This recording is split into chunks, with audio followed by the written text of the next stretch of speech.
If I could speak with the dead in this very moment, I would tell you something that could change your life forever. You are not alone. You never were. These were the words that accompanied me during decades of work with dying patients.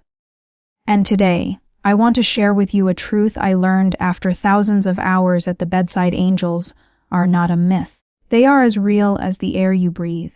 I am Elisabeth Kübler-Ross, a psychiatrist, and I devoted my life to studying death and the dying process.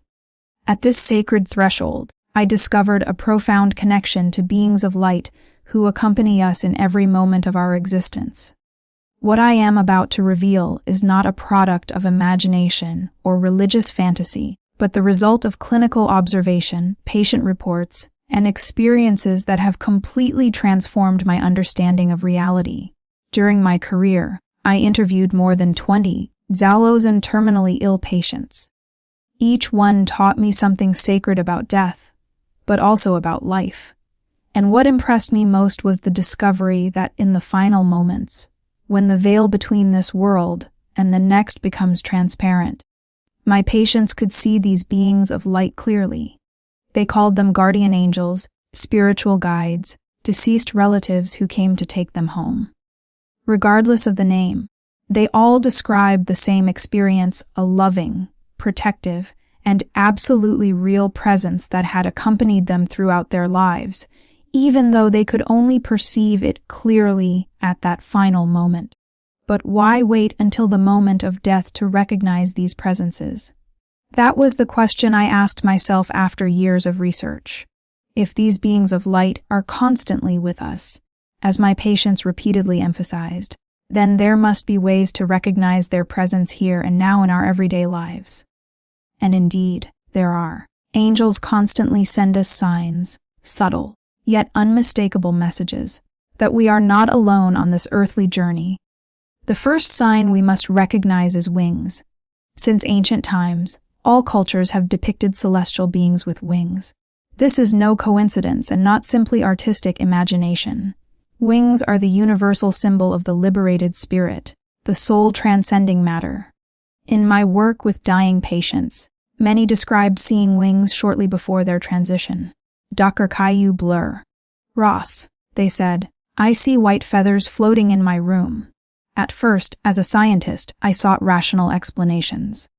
But as the same phenomenon repeated among patients who did not know each other, in different hospitals, under different circumstances, I had to admit that there was something more. If you have recently found feathers in unusual places, or constantly see images of wings along your daily path, do not dismiss them as coincidence. Angels are trying to communicate with you.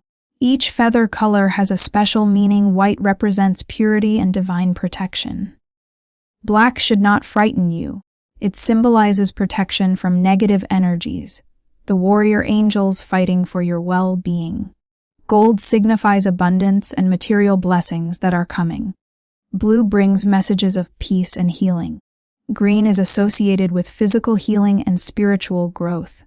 During my years in Switzerland, working with children who survived concentration camps, I noticed that many of them compulsively drew butterflies and wings.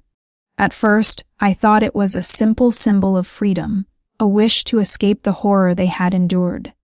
But when I asked them directly what these drawings meant, many told me that they had seen women with wings protecting them in the darkest moments of the camps. These children, confronted with the most brutal experiences of death, had developed the ability to perceive their guardian angels with crystal clarity. The second sign angels use to communicate is unexplained sense. The sense of smell is one of our most primitive and powerful senses, directly linked to the limbic system, the part of the brain that processes deep emotions and memories. Angels know this and use this channel to send messages that go beyond rational understanding. I vividly remember a patient named Sarah, a 52-year-old woman with terminal cancer. One afternoon, while discussing her fear of death, her room suddenly filled with an intense, intoxicating rose scent. There were no flowers, the windows were closed, and the fragrance was so strong that even the nurses entering noticed it. Sarah began to cry, not from grief, but from relief. "It's my grandmother," she said. "She always smelled of roses. She's telling me she will be with me when I pass." 3 days later, Sarah died peacefully with a smile on her face. If you suddenly experience floral scents without an obvious source, especially roses, jasmine, or lilac, pay attention. Scents of incense or sandalwood, when no one is around, are attempts by your angels to comfort you and let you know they are present.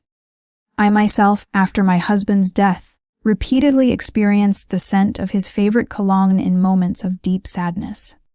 Initially, I refused to accept it as a sign. My scientific training sought material explanations. But when the scent appeared in my office at the hospital in the middle of the night, where the perfume had never been, I had to acknowledge the evidence.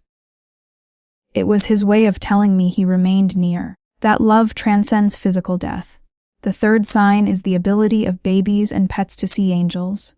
Children under 5, especially babies, describe their encounters with beings of light with astonishing naturalness.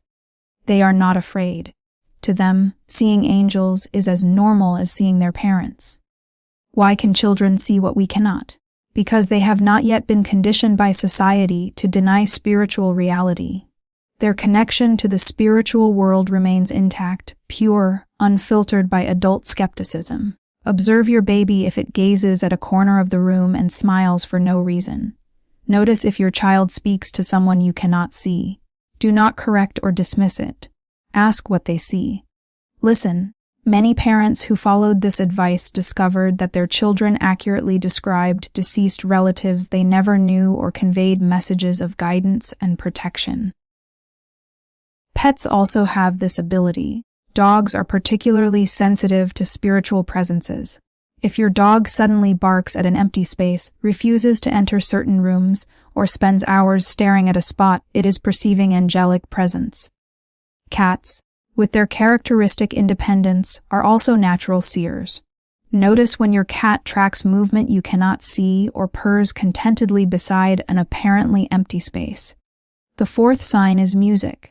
Countless patients described hearing beautiful music in critical moments of their lives, especially near death. This music came from no physical source, sometimes described as angelic choirs, sometimes as impossible symphonies of strings. It is vibration, and angels are beings of pure energetic vibration. If you hear melodies without explanation, particularly during introspection or just before sleep, pay attention. If a certain song repeatedly appears in your life during crises or decisions, your angels are using it to communicate. The fifth sign is finding coins. Many dismiss this as coincidence.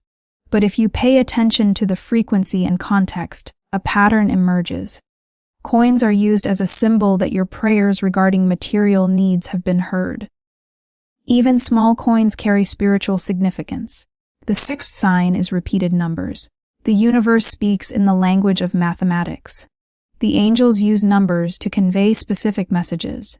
Common numbers include 111's a door between the physical and spiritual world, 200's patience and faith, 333's protection and guidance, 44's angelic presence, and 555's upcoming transformations. The seventh sign is hearing your name called when no one is present. This is a direct, personal form of angelic communication, often in moments of danger or when guidance is needed. The eighth sign is unexplained feelings of presence, especially peace and love. Intuition is the natural language of the soul. If you suddenly feel embraced by a loving presence, especially during difficult times, these are your angels. The ninth sign is rainbows appearing at meaningful moments. Rainbows are a bridge between the divine and the human, often appearing when hope or confirmation is needed. The 10th sign is sudden, unexplained temperature changes. Angels, as beings of pure energy, influence the electromagnetic field around them. Sudden warmth or cold in a space can indicate their presence. The 11th and final sign is light manifestations, flashes, orbs, or sparkling light. Angels are beings of light. These flashes often appear in your peripheral vision or in photographs during moments of spiritual significance. Now that you know these 11 signs, the next step is to integrate this awareness into your daily life. It is not about obsession, but about openness and receptivity. Begin each day with the simple intention: I am open to receiving the signs of my guardian angels. Keep a journal of these experiences. Speak to your angels aloud: thank you, I understand the message. Or, what else should I know? The more you actively engage, the clearer and more frequent the signs will become. The ultimate purpose is to remember who we truly are. Angels are our companions on this cosmic journey, aspects of a larger reality we are part of. Recognizing their signs now allows you to live from the perspective of the soul rather than the ego. Fear loses its power. Life becomes fuller, love more unconditional, and death transforms from a terror into a joyful awakening.